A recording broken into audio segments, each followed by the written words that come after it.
everybody, and we are back for a very special episode with Ditch Witch 666, also known as #1 Trump supporter Gorey Corey, and your Give host him a Ed. chance. And your host Ed, Ed Stuart. That is how I will go from now on. Ed Stuart sounds like a dickhead that has been high on his own supply for way too long and pissing himself in the urinal in the back. But today we're here to not talk about people releasing their bowels, or we could, depending on the artwork. But I've been admiring from afar your work. I really try and find the stuff that really surprises me, and the stuff that really sticks with me is the uniqueness. One of my previous hosts or guests was Mold. He makes shit that I don't fucking mentally understand where he's coming from. Just like a lot of your work. You work for Gate Creeper. I've seen your work on Zero Skateboards. A whole number of things. Secondly, you're an Australian living in Estonia. So you have a lot of shit that I want to really delve into and get to I've lived a whole understand a little life. bit. Yeah, I know. You said that you've been president. You've been training to be president. I don't know if you've heard of Vermankind before. He's the guy that runs every single year, wears a boot on his head, and he runs in New York City. And he's got like a big, tassely, ratty beard, and he runs every single election. Yeah. And yeah, he's fucking fantastic. I love him. You should be on a T-shirt. But where did you first start off, man? Were you an art school student? Yeah. Actually, I've got notes just in case. I'm likely just to go off on a tangent. So let's just get this all in the records. It's the first one of these things I've done. I've got to get it out there because people have written and asked me directly. And this is my first chance to really address everything. Yeah. So from the top. Yes. No. No. So from the top, I went to a traditional art school at a very young Nice. age, which was a mistake because I was too young. And a lot of the lessons have stuck with me, but it's only now I'm almost 40 that some things are starting to sink in. And I struggled a lot there. In high school, my teachers were overly nice to me, I think, and gave me a sense of my own abilities that was very overinflated. Really? So Yeah. I got to art school and it was like a fucking shock. There were people my age with actual talent that I had to directly compare myself to. Really? Yeah, but thankfully I've always had more like manic creative energy than I have had talent. And with time that can develop into actual quality-ish stuff if you just are so tenacious that you just keep throwing yourself at this thing without any shame. Honestly, that is literally what I was just talking to my son about yesterday. He's a 4-year-old that thinks that he's got to be perfect at everything, and he's like, but the practice and repetition, though, I can see where it would improve and improve and improve. I mean, yeah. But you're not going to be perfect, but you could worm your way into being able to be the perfect version of you, if that makes sense. Right. Like, I can't draw with pen and ink for shit, and I tried for like a full year to imitate the better guys doing that with the death metal art and whatever. After so long beating my head against this thing, I was like, I'm just gonna try one of these other materials that worked for me when I was in my 20s or something that I remember feeling nice using, and that was immediately a click. Yeah, what is the medium, just so the listeners know, the medium in which you work in? It's called pastel pencils, and they're like chalky stuff. But I just have them in pencil form, and they're a bit annoying to shave to a point. But yeah, suits me down to the ground because they're very immediate. I just have an eraser and these things, and you can just sort of go, you don't like what you've done, just get rid of it, do it again. So I don't have to be perfect when I'm working at all. I can just make a mess and literally force it to do what I want after time. Yeah. And you use a lot of color in your stuff, which is one thing that or vibrancy about it, that really stuck out to me, especially with my work. I like to work in those fucking wild ass colors, like bright colors. What is there any kind of inspiration that you're pulling from right there? I know that that's a broad term, and I hate whenever people ask that, but it's sort of more to do with like when I pulled the tray of pastel pencils from my cupboard here and tried using them, I started using them on white paper, and it didn't look very good. And then I had a pad of sort of black paper, and it sort of jumps off, and Yeah, it looks better if you use that's fucking gorgeous, man. colorful It really colors. is. Yeah, and the black takes care of itself. But I've got a black sort of pencil as well that you go back in with. And then it's like it sort of sets its own rules and pace and whatever. Like I'm really just working with these specific things that I've got in front of me, and it tells me what to do. Like when I first started, I was thinking like, well, I want to do art for death metal bands that I like, but what I'm coming up with is like colorful past. Like I don't know if this is going to work, but the response was pretty good immediately. So you got to double down then. Yeah, I mean, it doesn't really. I thought the same thing. Like, if you would have told me that I would have been doing what I am doing now, the small thing that I do, I would have been like, "What the fuck are you talking about? It needs to be darker. It needs to be, you know what I mean?" But for some reason, it just fucking works. And I don't know if that's because of the creation of Toxic Avenger or any of the Trauma movies, but I would hazard a guess that it is. Really? All right. I can't. I mean, there's so much of that stuff. I couldn't pinpoint anything. But I had the cartoon and I was obsessed with it in the 90s somewhere. Yeah, It's good shit. And I had the figures as well. They're expensive now to get on eBay and shit. I bet, man, because they're not even releasing that newest one yet. They don't even have a distribution, and I'm like, what the fuck, man? I'm angry. The new movie with Peter Dinklage. Yeah. Yeah. Yeah, I know. I'm like, what maybe the greatest injustice. I don't know. Why is no one talking about this? I don't know. Like, there's some small rumblings, and they're like, I mean, like, we just don't know if we're going to find distribution. What the fuck are you talking about? You created it. Somebody wanted you to create it. They just spent God knows how much time and money. I went down a whole rabbit hole of like, how often did this shit happen? Like, just I don't know. Fully made a movie with A-list celebrities, and it's just fucking gone. Well, and supposedly the Looney Tunes movie was fucking hilarious. The newest one that was supposed to come out last year. Okay. And they canned that too for tax reasons. Reasons. Yeah. It's fucking capitalism, man. You don't want to get too good at whatever you do, so you're on this level of. Well, I did a thing for ages, but no one's going to see it because of tax. Someone else's tax, not mine. Yeah, right. And they just don't give a shit. That's the reason why it's. I mean, small example, obviously. A lot more important things out there than. Actually, you know what? There isn't a more important thing. Fucking Toxic Avenger, man. That's what I want. I don't know. I'm still coming to grips with it, but I think in my world it's quite important. That sort of thing. Like, I guess it's pop culture art, but for me it's sort of it's got to be somewhat important. I can't dismiss it.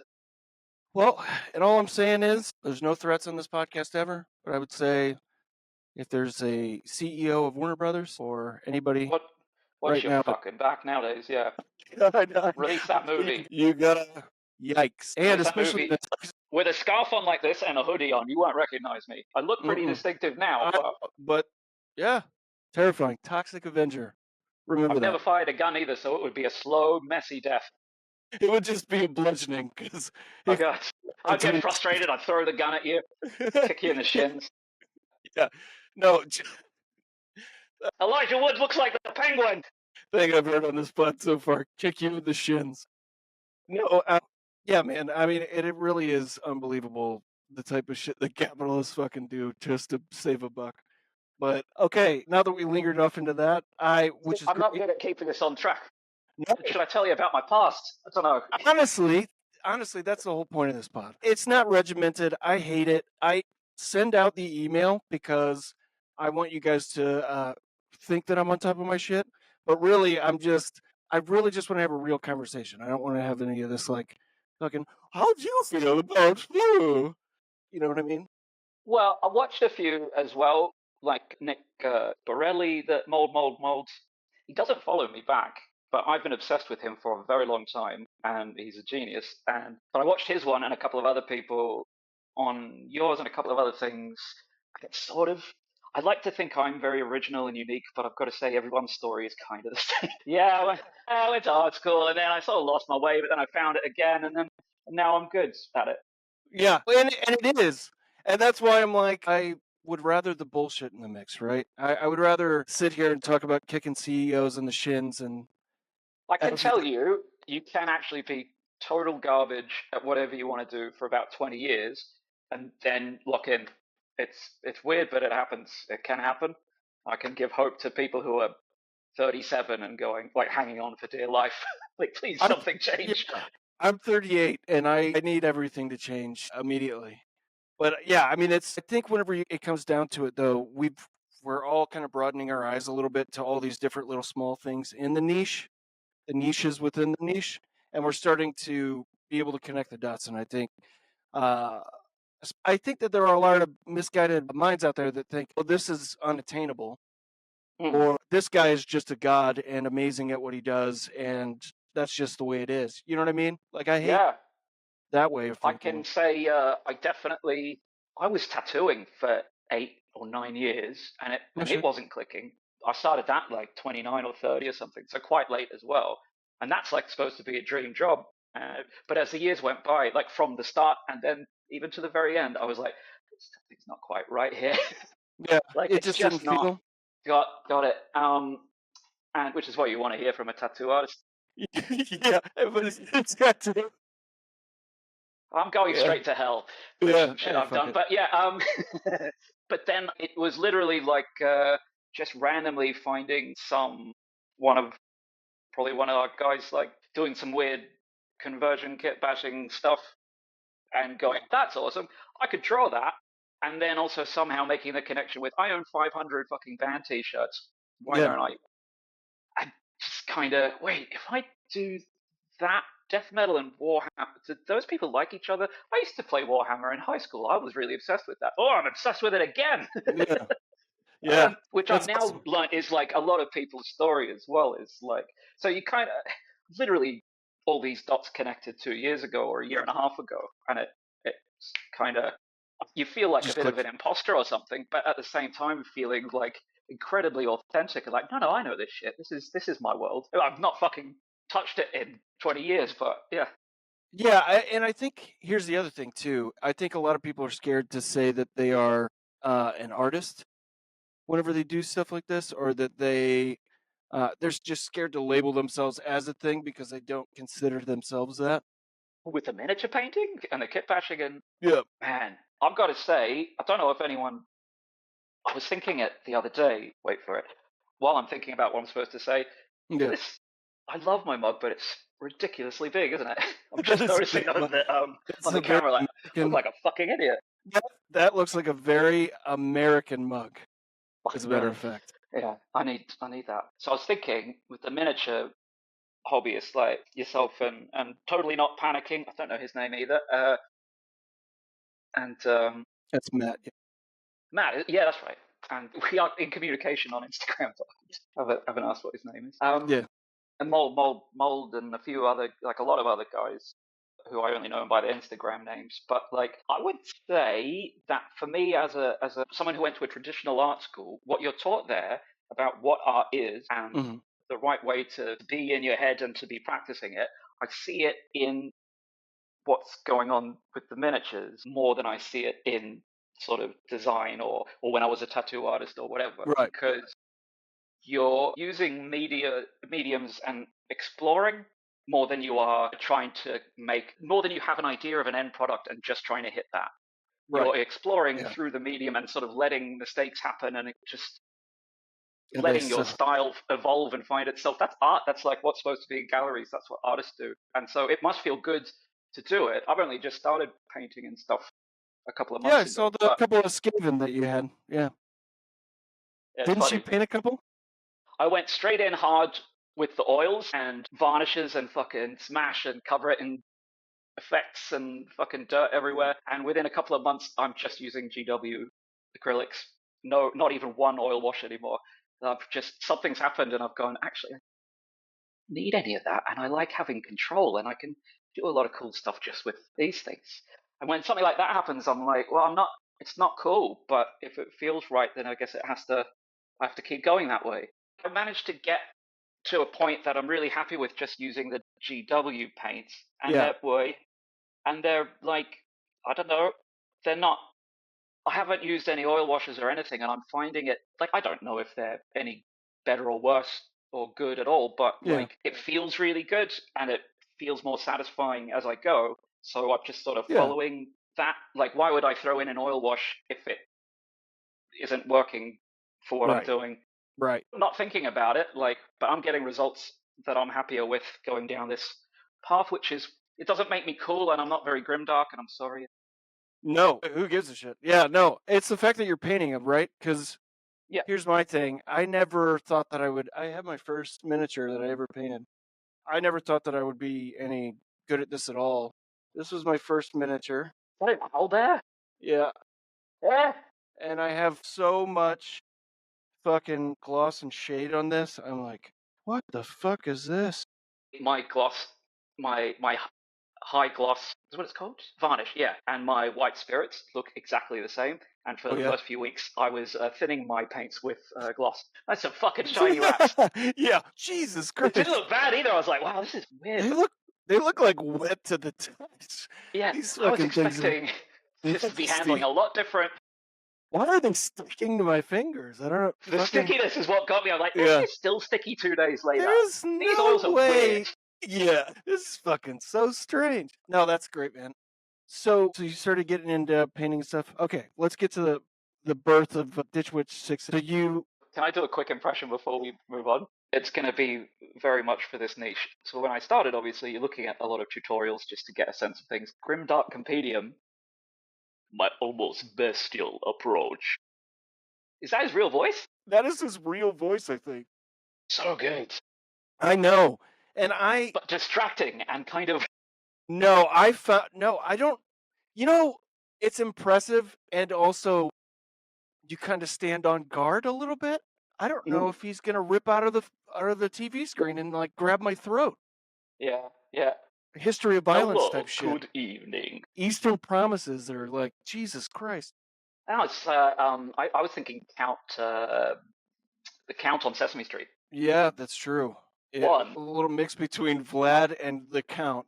Hopefully he's just in the Count persona at all times. Well, you get grimdark.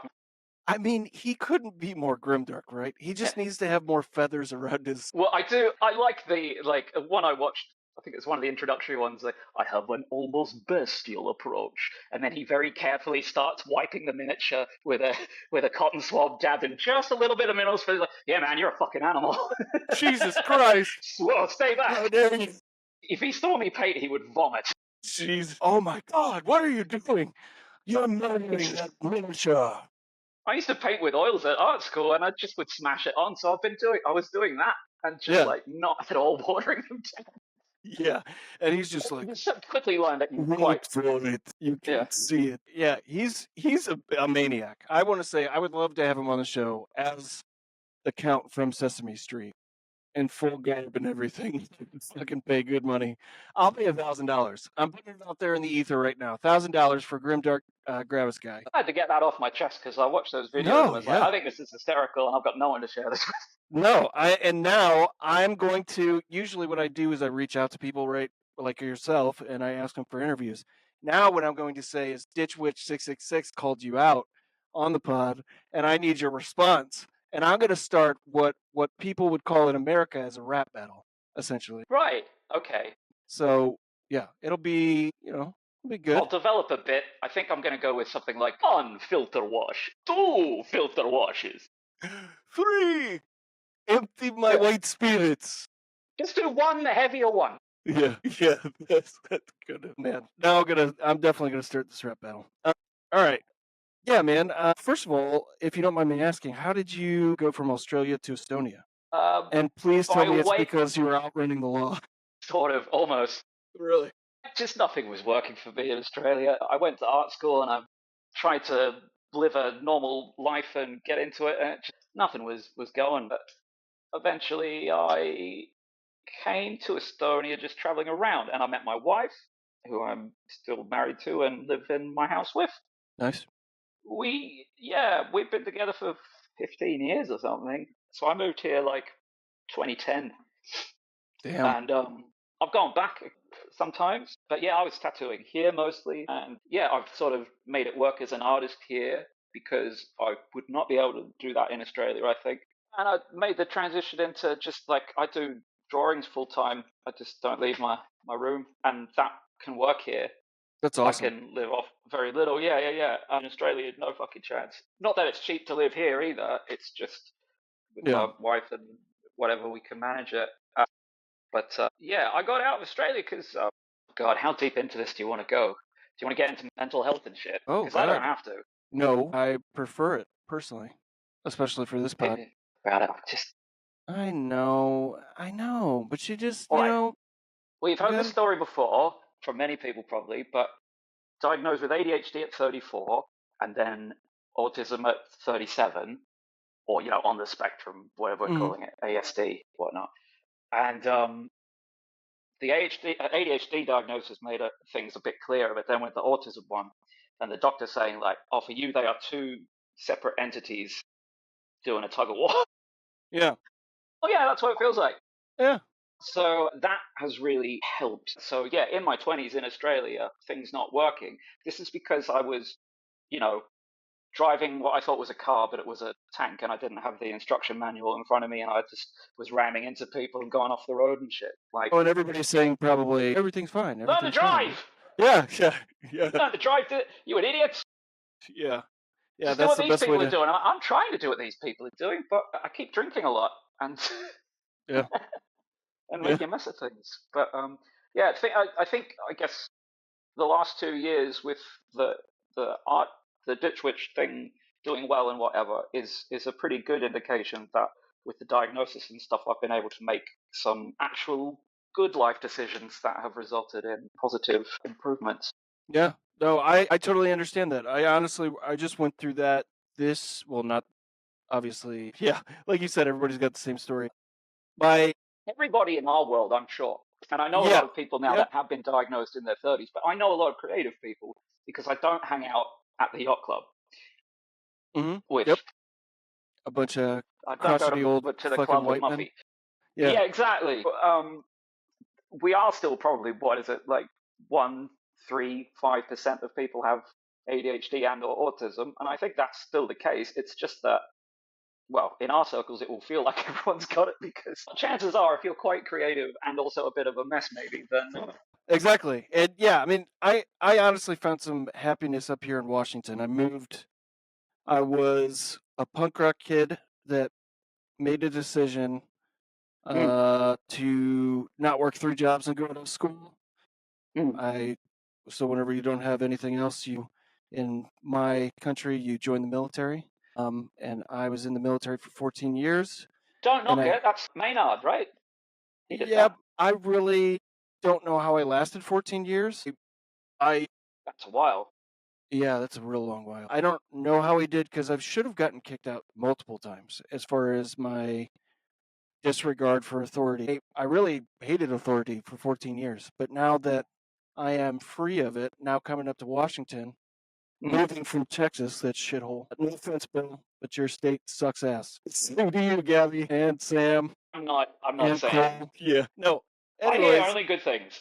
Oh yeah, only good things about fucking Texas. I forget where I was going with this. Moved up to Washington, and now I've been happier than I've ever been. I don't. When you say Washington, that's the west one, right? Because the other one you say DC. Right. Yeah, got it.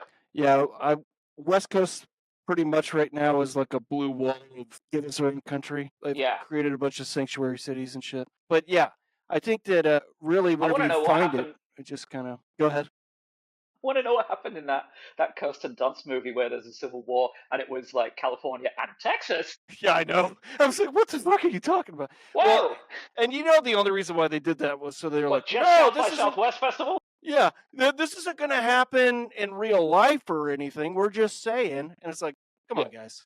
California and Texas? That's the fucking... And Florida? If you're going to do it. Don't make it like just have this one weird thing that could never happen. Right. See, it's fiction. It's just fiction. It's just fiction. You're not going to hurt anybody's feelings. And if you hurt somebody's feelings, look what happened to a CEO. Okay. Jesse Plemons' character wasn't based on half of the people that live in the country. It's all fiction. God, right whenever I fucking take a drink. Sorry, I'm not saying it that way, but it's how it's working out. Okay. If I do it just catches. Yeah. So are you sober now? But only for 11 months. I'm a slow learner. Yeah, I get it. But I mean, it's not that big of a deal. I think I just ask in general.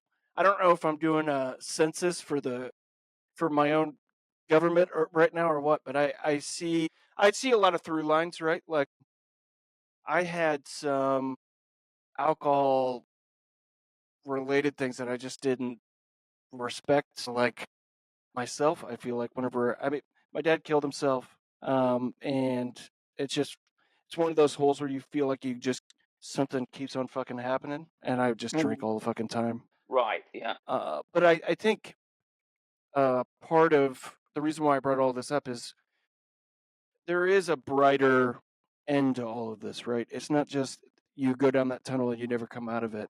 Yeah, it's not. It's well, I some information helped me. It's or like just hearing it in a certain way. Like alcohol's addictive, not just for some people, for everybody. If you have more than a few standard drinks a week, that's what it is. It's habit forming, and it's you can convince yourself you don't have a problem. And for most people, they don't because it just fits in, I guess, with their lives. But everyone is potentially able to go too far with it because 1,000%. of the nature of it. Yeah, it's not Yeah, like it doesn't. I'm a good drinker and you're a bad drinker. It's just, especially for people with mental illness or who have experienced traumas and shit like that, guilty. yeah, It's especially habit forming because it's a good way for me to go through life and not have to fucking think about shit. yeah. I can just It it freewheel it. is it is the honest truth, honestly. So like it's I mean it's just like heroin or anything else. It's something that can kick anybody's fucking ass. Nobody's strong to overcome it like constantly all the time. So is whenever you first started selling your work, when did that happen? And a secondary question to that too, because I think a lot of people that are doing commissions right now struggle with coming up with a price. Well, that's fucked. That's the And I bitch. still don't. My advice is for that sort of person in that situation is you're probably not doing anything wrong, and there is no right price for. It's just I have many years of working as a tattoo artist to draw on with that, and the commission question and the responses you get are very similar to like half the people that write to you asking for something will just fucking ghost you after you respond. It's fine.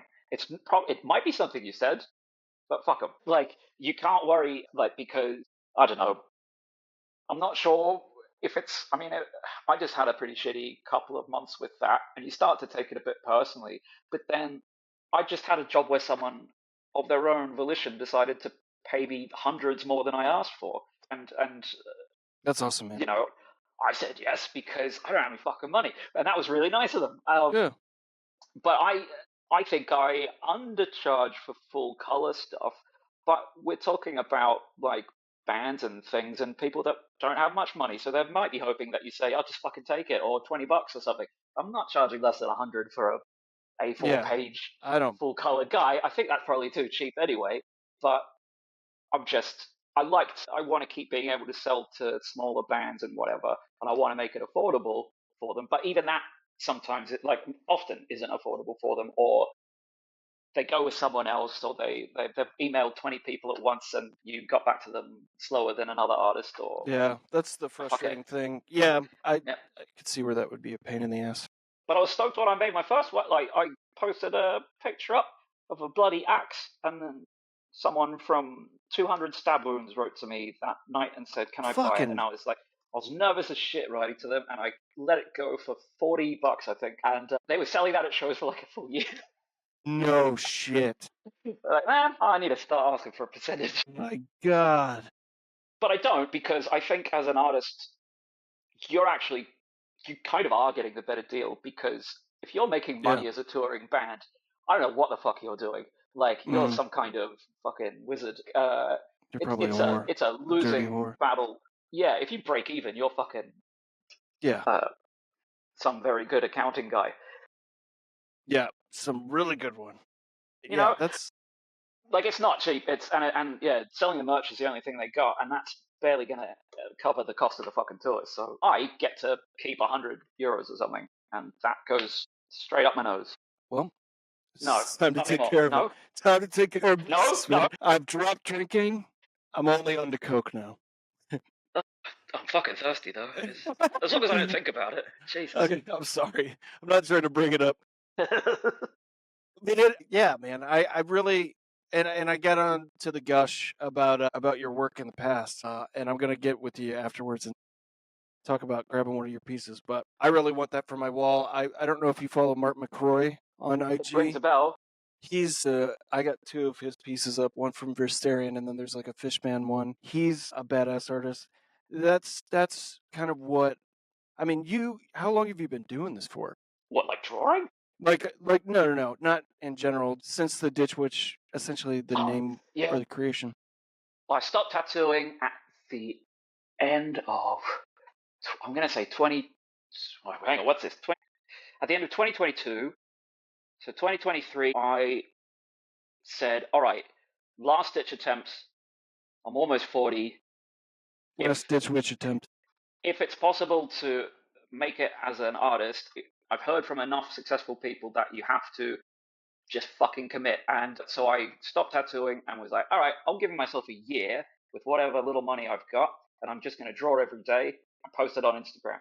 And I'll see if I can make some sort of headway into communities like the miniatures and death metal and so on, and just chip away at that. And the first year ended with a couple of sales. Like I did it ended with 200 Stab Wounds. Gate Creeper bought a couple of commissions, and and the Zero Skateboards reached out by the end of the year. So that was already good. And I had like 1,000 followers, and I was like, yeah, good. That's more than I had as a tattoo artist. But then this year kind of went fucking apeshit, and I can only say that if I wasn't giving it my full attention and putting everything into it, there's no way it would have worked. Right. And you kind of, I don't know how you're supposed to make something like this the most of it if you're working a full-time job or stuff like that. I don't even know. It's like it's almost like that's taking care of society too, is like bringing joy to people's hearts.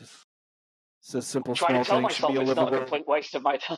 Should be a livable wage that you should be able to acquire by following your dreams. Yeah, it should be a thing, but it's, but yeah, no, that's a good thing to hear, because I think. Well, no one's going to help you. Like no one's going to give me money to do that, and no one's going to give me a break either. Like I've just got to fucking make it work, and you end up having to. Like I even had to go to my poor suffering mother and say, at the age of 38, like, can you pay my rent for a couple of months?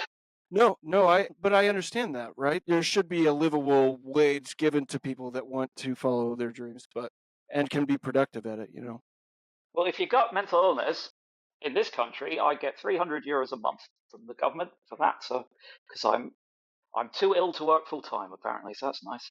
It's almost like Europe has things more figured out. It's 300 a month. It's not. I mean, it's better than a kick in the teeth, though, isn't it? It's 300. I mean, yeah, it's exactly. Still cash. And to be honest, it really fucking helped once I started getting that. So it's. Oh, I bet, man. Because I'm still not raking it in. Like you can have as many Instagram followers as you want. It's not. Well, not always. Stuff you could end up doing. I don't know what it is though, but like. People could find your work, plaster it all over the place. It has happened. What are you talking about, man?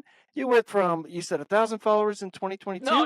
I mean, it hasn't. I'm completely fulfilled, and in my opinion, as successful as beyond my wildest dreams. Like, it's fucking amazing. But I'm not raking in cash money. Yeah. But I don't care.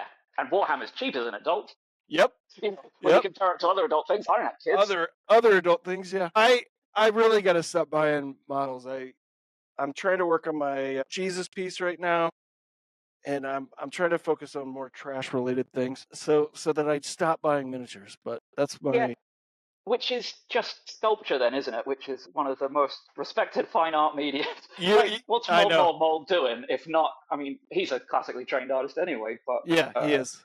He's a good guy. It's so funny. I'm going back to college because my wife told me to follow my dreams, and I was like, what? I don't know what that means. So I'm going back to school for a political science degree. But 2 of my classes to ease me into college again are drawing 101 and sculpting 101. And I'm like, I remember taking these back in 2005 whenever I first went into college. And now I'm starting them again at 38. But I think it's important, because that was all leading to a point. I think it's important for, especially some of us older guys. But I've been a fucking idiot until like yesterday, or like 2 years ago, or something. Like I could definitely benefit for some shit that I missed Right. for the last Yeah. 20 years. No, Like, and that's too what I'm stupid saying. for, Like, yeah. I think that it's important, no matter how old you are. Fucking Mm. just go out there and do some shit. Like, you don't have to prove anything to anybody. I think as well, there's this, it's the perfectionism or the thought that you have to be perfect or successful from the off, or that, I mean, fuck, if I look back at my art over 20 years, I was the hack. Like, I was the guy that proper artists make fun of because they're like so full of their own. They think they're doing really fucking great because they can't tell how shit it is. Yeah. Because they haven't developed enough as an artist to really. Rose-covered lenses. Exactly. That's called something, isn't it? Dunning-Kruger or some shit. But I was the poster boy for that. But then, yeah, somewhere in the tattooing, when you're doing it every day, you develop to a point where you can recognize what's good and what's shit, and you can kind of judge it a bit more fairly. But, oh, jeez. Where did I go? How did I get here? No, you were just you were describing how we were how we came to be on this earth, I think. Fucking hell. All right. Yeah. Yeah. Oh, yeah. But the point is, because of how I am, my not being able to tell how shit I was and yet throwing myself at it enthusiastically, that's how you end up developing some skills, Oh, is yeah. by not giving up. And so if you can actually get joy out of it even while being shit, just ignore being shit and concentrate on how you enjoy feeling. Yeah, if I Embrace your megalomania and yeah, give in fully and start a commune. Go take a bunch of brides or husbands. Equal rights across the board. No, I'm joking. All right, so that's a good segment leading us into Kindness Corner. I want you to put up how do I want to do this? Barrett, if you could you put up a picture of Donald Trump bending over to get a cavity search before he becomes president, making sure he's not bringing any contraband from McDonald's within the White House doors. Thank you. Today, I just want to ask you, is there a bit of kindness? And we talked about this briefly, so I'm interested to hear your final answer. Assuming it might be burn it all down, but what do you think about kindness? God, can I go deep on this? I could actually give you a serious answer. You can. It's up to you. The last couple of years, for me personally, have been fucking amazing. And it's all through Instagram, which I've spent a decade trash talking, saying how shit it is and destroying our society. And then as my art's gotten more and more of a following, the interactions I'm having with people are only getting nicer and nicer and more authentic and genuine. And people just for no reason writing to me saying, just letting you know I really like your stuff. Fuck, I would never do that to anybody. Right. But people are just, and it really fucking makes your day. And it makes you, by extension, be nice. I couldn't think of, it wouldn't cross my mind to be a prick to anybody on my Instagram because everyone's so nice to me. If you want some free art, I will actually probably consider it before I tell you to fuck off. And then, yeah. But honestly, I would. My heart would but warm. It's kind of a karma thing. If I read back that, I would see. My heart would warm if you told me to fuck myself. But I've embraced absurdism, and that's where you kind of laugh at everything, even horrible shit. Not because it's funny, but because that's how the world is. And if I take it personally and I take it on, then I'm going to get really upset, and then I could be a dick to someone, and they're going to be a dick to someone else, and then some poor CEO is going to get shot. Yeah, and how dare they get shot? I'm not condoning violence, but no, I'm not either. But how dare they? Oh wait, are we blaming him for? Never mind. No, I'm saying that kindness is good, and maybe instead of shooting him, he should have sucked him off. But the bullet was probably. You know what? I'd watch that. I'd watch that too. Either way, he's going to have a weird morning. Yeah, I mean, either way, it's going to be very different from every other day. Stop denying people their healthcare. Where have you been my whole life? This is just great, man. I could go on for hours with you. Yeah, that's beautifully said. I couldn't agree more. I think that it's important, especially in this niche, and we say it every single pod of mine. There's the reason why I put Kindness Corner in here. Kindness Corner is kindness is what I received whenever I came to this community with a bunch of people that were punk rock kids, just like I was, or metal kids.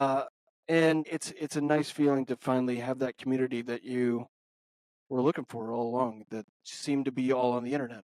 You've reminded me.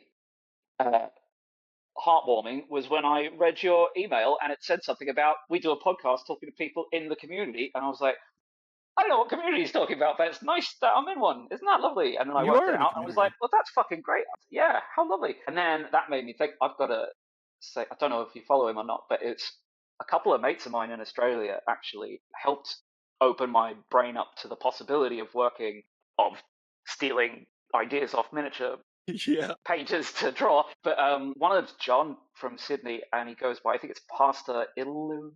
I don't know. He does Gene Stealer cults really fucked up. Oh, you'll have to send that to me. I'll have to look. Yeah, and the other one's, fuck, I forget his Instagram, but it's Martin Taine's miniature painting, probably. Martin. Sounds weird, doesn't it? But I think that is what he goes by. Martin. I love that. I would love if you're just full of shit right now and you're just telling me, yeah, Martin. Keep looking until you find him. And I want to thank, well, if you go into my who's following me or who I'm following and type in, past. For sure. I'm just talking shit. Shut up. I'm done. Stop. You'll never work in this town again. No, that's great, man. I really appreciate that.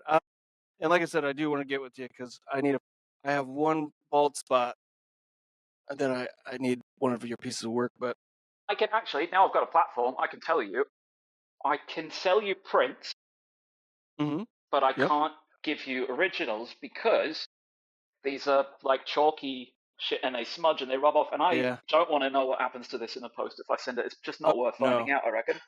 But I can get you prints and they will cost you less, and it will be just for sure. Good. No, the ones in the States amazing. the guys that do it in the States for me are fucking great, really good.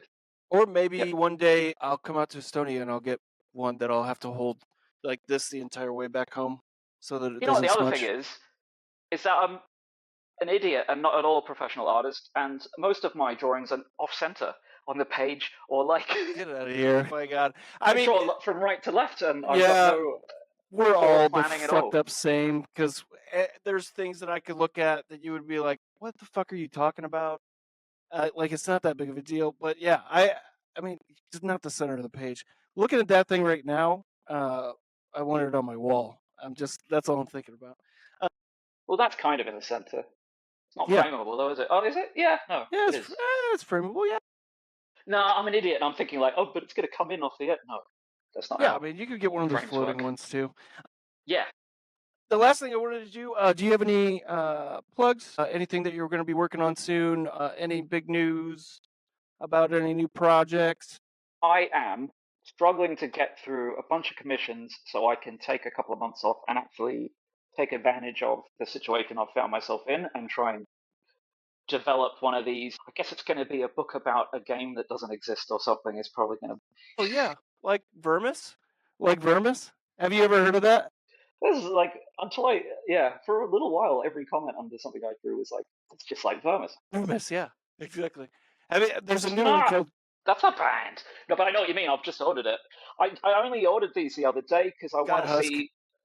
I want to see what's in them and what they're done, so I don't end up doing the same thing. You know what I mean? Like, yeah. I like the idea of having it's an art book with a premise, basically, that nerds like us would enjoy. But I think I'll do a fake Warhammer, like a Warhammer that doesn't exist, and we'll do every army book. That'd be perfect. Like this. Yeah. Well, I mean, you'd be a perfect candidate to work for GW, right?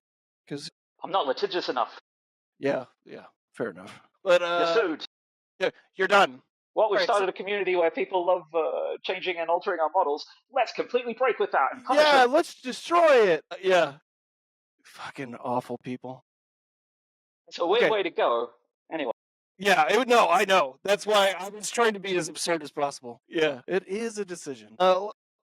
And I was talking to you about this beforehand. I know that we've lost a lot of faith in humanity over these past few months, over these past few years.